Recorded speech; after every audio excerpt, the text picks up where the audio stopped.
बाजार से, जहां आज बाजार में चारों तरफ बुल्स का जोश काफी हाई था। सेंसेक्स, निफ्टी बैंक सभी में आज रही, तो वहीं मिड और स्मॉल कैप इंडेक्स भी रिकॉर्ड ऊंचाई पर आज बंद हुए हैं। आज सेंसेक्स 493 अंक चढ़कर 67,481 पर बंद हुआ, तो वहीं निफ्टी 135 अंक चढ़कर 20,268 पर बंद हुआ। आज सबसे ज्यादा खरीदारी पीएसयू, रियलिटी, एफएमसीजी शेयरों में रही, तो आईटी इंडेक्स में हल्का दबाव आज थोड़ा सा बना रहा। निफ्टी आज बाजार खुलने के चंद मिनटों के भीतर ही ऑल टाइम हाई बना लिया। निफ्टी ने ये मुकाम 51 सत्रों में हासिल किया है। निफ्टी के शिखर से शिखर तक के सफर में किन शेयरों ने कमाल दिखाया है, ये बता रहे हैं सुमित मेहरोत्रा। तो ऐतिहासिक दिन भारतीय बाजार आज पहुंचते हुए दिखाई पड़े और खासतौर से ऐतिहासिक रिकॉर्ड्स पर इंडिसेस ने आज हिट किया। करीब 50 सत्रों बाद निफ्टी अपने नए रिकॉर्ड स्तरों पर पहुंचता हुआ दिखाई पड़ा है और इंटरेस्टिंग 15 सितंबर को 20,222 का जो रिकॉर्ड स्तर था उसको आज ब्रीच होता हुआ दिखाई पड़ा है।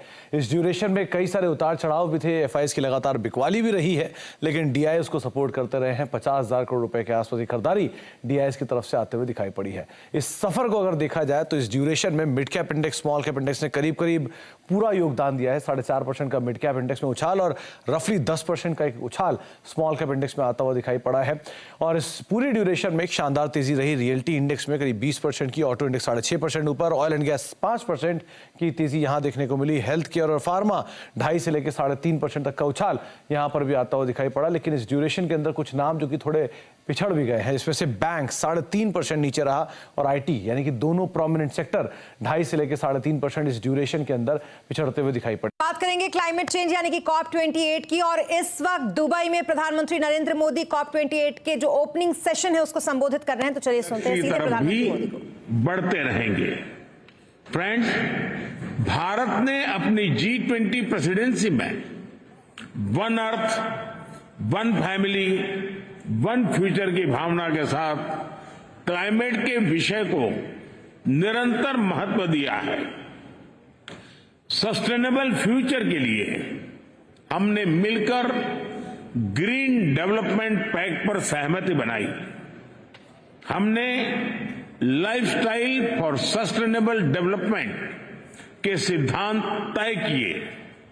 हमने वैश्विक स्तर पर रिन्यूएबल एनर्जी को 3 गुना करने की प्रतिबद्धता जताई। भारत ने ऑल्टरनेट फ्यूल्स के लिए हाइड्रोजन के क्षेत्र को बढ़ावा दिया और ग्लोबल बायोफ्यूल्स अलायंस भी लॉन्च किया। हम मिलकर इस नतीजे पर पहुंचे कि क्लाइमेट फाइनेंस कमिटमेंट को बिलियन से बढ़ाकर कई ट्रिलियन तक ले जाने की आवश्यकता है। साथियों, ग्लासगो में भारत ने आइलैंड स्टेट्स के लिए इंफ्रास्ट्रक्चर रेजिलिएंट इनिशिएटिव की शुरुआत की थी। भारत 13 देशों में इससे जुड़े प्रोजेक्ट्स तेजी से आगे बढ़ा रहा है। ग्लासगो में ही मैंने mission life style for environment का विजन आपके सामने रखा था। इंटरनेशनल एनर्जी एजेंसी की स्टडी कहती है कि इस अप्रोच से हम 2030 तक प्रति वर्ष 2 बिलियन टन कार्बन एमिशन कम कर सकते हैं। आज मैं इस फोरम से एक और प्रो प्लैनेट, प्रोएक्टिव और पॉजिटिव इनिशिएटिव का आह्वान कर रहा हूं। यह है ग्रीन क्रेडिट इनिशिएटिव। यह कार्बन क्रेडिट की कॉमर्शियल मानसिकता से आगे बढ़कर जन भागीदारी से कार्बन सिंक बनाने का अभियान है। मैं उम्मीद करता हूं कि आप सब इससे जरूर जुड़ेंगे। साथियों, पिछली शताब्दी की गलतियों को सुधारने के लिए हमारे पास बहुत ज्यादा समय नहीं है। मानव जाति के एक छोटे हिस्से ने प्रकृति का अंधाधुंध दोहन किया, लेकिन इसकी कीमत पूरी मानवता को चुकानी पड़ रही है, विशेषकर ग्लोबल साउथ के निवासियों को। सिर्फ मेरा भला हो, ये सोच दुनिया को एक अंधेरे की तरफ ले जाएगी। इस हॉल में बैठा प्रत्येक व्यक्ति, प्रत्येक राष्ट्राध्यक्ष बहुत बड़ी जिम्मेदारी के साथ यहां आया है। हम में से सभी को अपने दायित्व निभाने ही होंगे। पूरी दुनिया आज हमें देख रही है, इस धरती का भविष्य हमें देख रहा है। हमें सफल होना ही होगा। We have to be decisive. हमें संकल्प लेना होगा कि हर देश अपने लिए जो क्लाइमेट टारगेट तय कर रहा है, जो कमिटमेंट कर रहा है, वो पूरा कर कर ही दिखाएगा। We have to work in unity. हमें संकल्प लेना होगा कि हम मिलकर काम करेंगे, एक दूसरे का सहयोग करेंगे, साथ देंगे। हमें ग्लोबल कार्बन बजट में सभी विकासशील देशों को उचित शेयर देना होगा। We have to be more balance. हमें यह संकल्प लेना होगा कि adoption, mitigation, climate finance, technology, loss and damage, इन सब पर संतुलन बनाते हुए आगे बढ़ें। We have to be ambitious. हमें संकल्प लेना होगा कि एनर्जी ट्रांजिशन जस्ट हो, इंक्लूसिव हो, इक्विटेबल हो। We have to be innovative.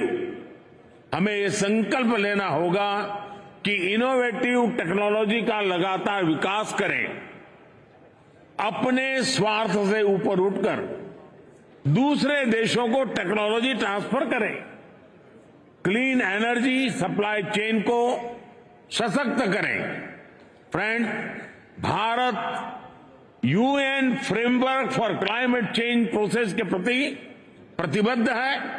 इसलिए आज मैं इस मंच से 2028 में COP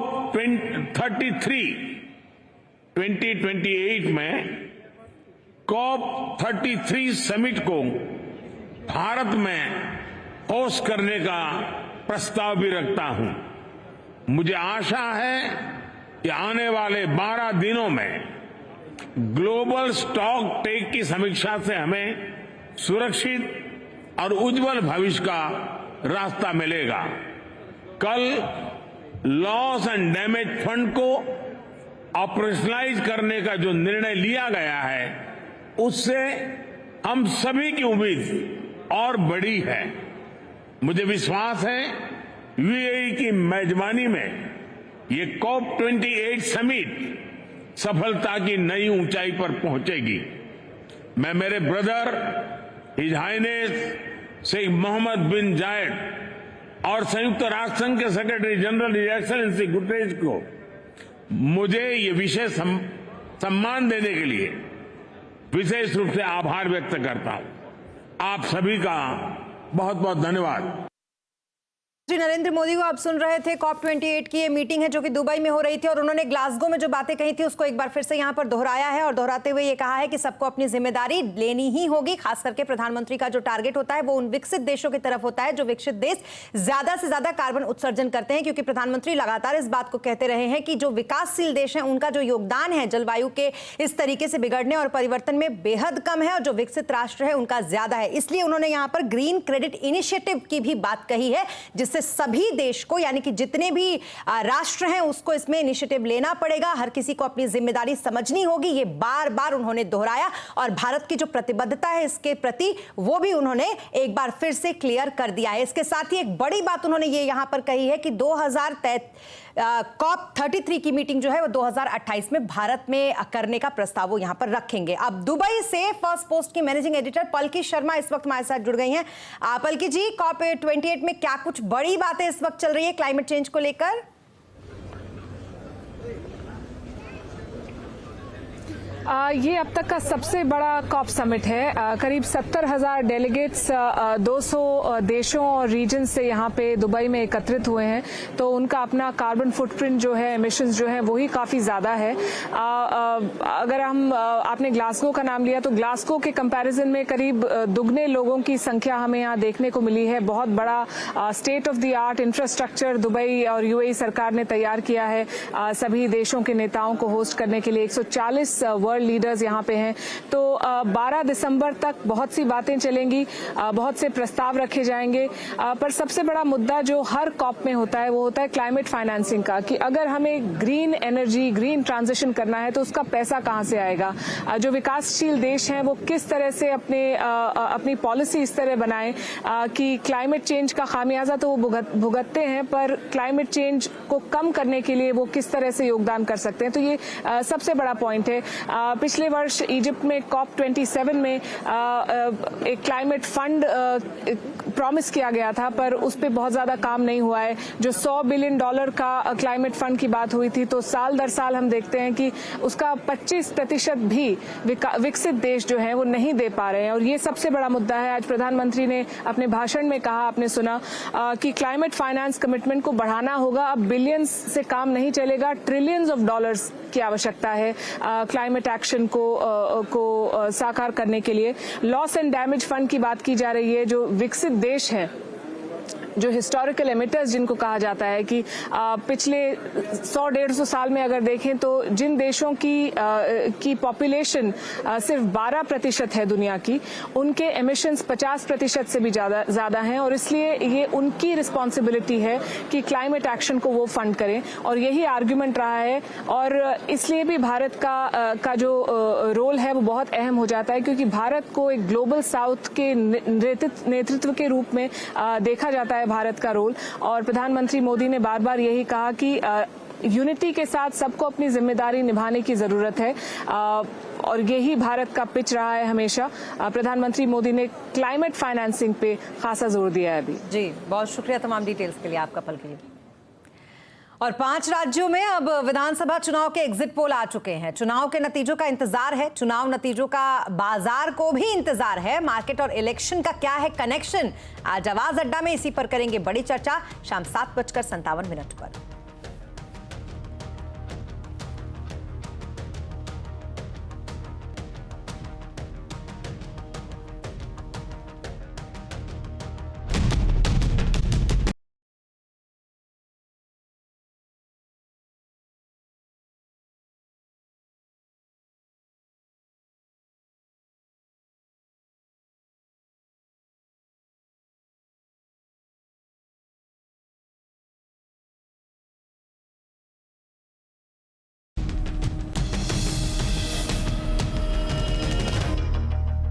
और ब्रेक के बाद एक बार फिर आपका स्वागत है। और अब बात करेंगे डीप फेक की। दरअसल गाजियाबाद में डीप फेक वीडियो के जरिए एक सीनियर सिटीजन को धमकाने, ब्लैकमेल करने और फिर मोटी रकम ऐंठने का एक मामला सामने आया है।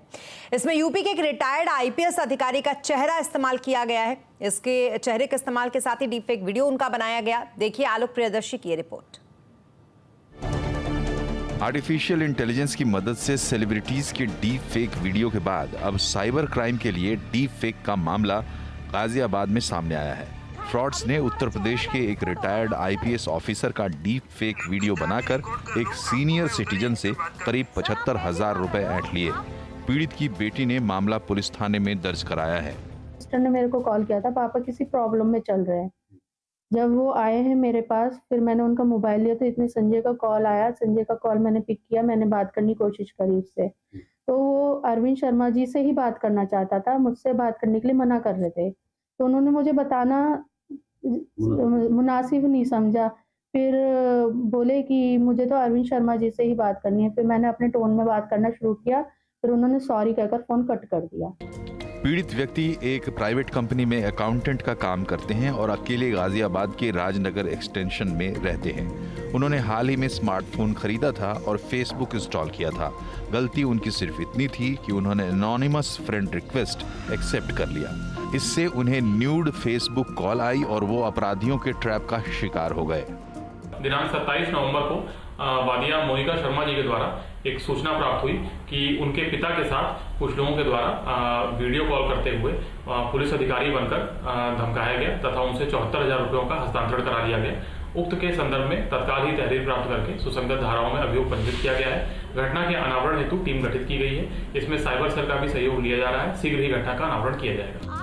पुलिस का कहना है कि डीप फेक वीडियो में चेहरा पूर्व एडीजी प्रेम प्रकाश से मिलता जुलता है, लेकिन वीडियो और ऑडियो में सिंक नहीं है। वीडियो मॉर्फ्ड और एआई जनरेटेड है। वीडियो को फॉरेंसिक जांच में भेजा गया है और मामला दर्ज करके कार्रवाई की जा रही है। आलोक प्रियदर्शी, गाजियाबाद। और अब बात करेंगे एनिमल की। रणबीर कपूर की much awaited action thriller drama animal बड़े पर्दे पर रिलीज हो गई है। ये फिल्म रणबीर की अब तक की सबसे बड़ी ब्लॉकबस्टर साबित हो सकती है। जूनियर कपूर की पहली एक्शन फिल्म को संदीप रेड्डी वांगा ने डायरेक्ट किया है। एनिमल धमाकेदार बैकग्राउंड म्यूजिक और दमदार एक्शन से पैक्ड है। इस लार्जर देन लाइफ फिल्म में रणबीर के साथ साथ अनिल कपूर, बॉबी देओल, रश्मिका मंदाना और तृप्ति डिमरी भी हैं। अनिल कपूर ने रणबीर के पिता का रोल इसमें निभाया है। ये फिल्म बाप बेटे की कहानी पर आधारित है। फिल्म काफी लंबी है।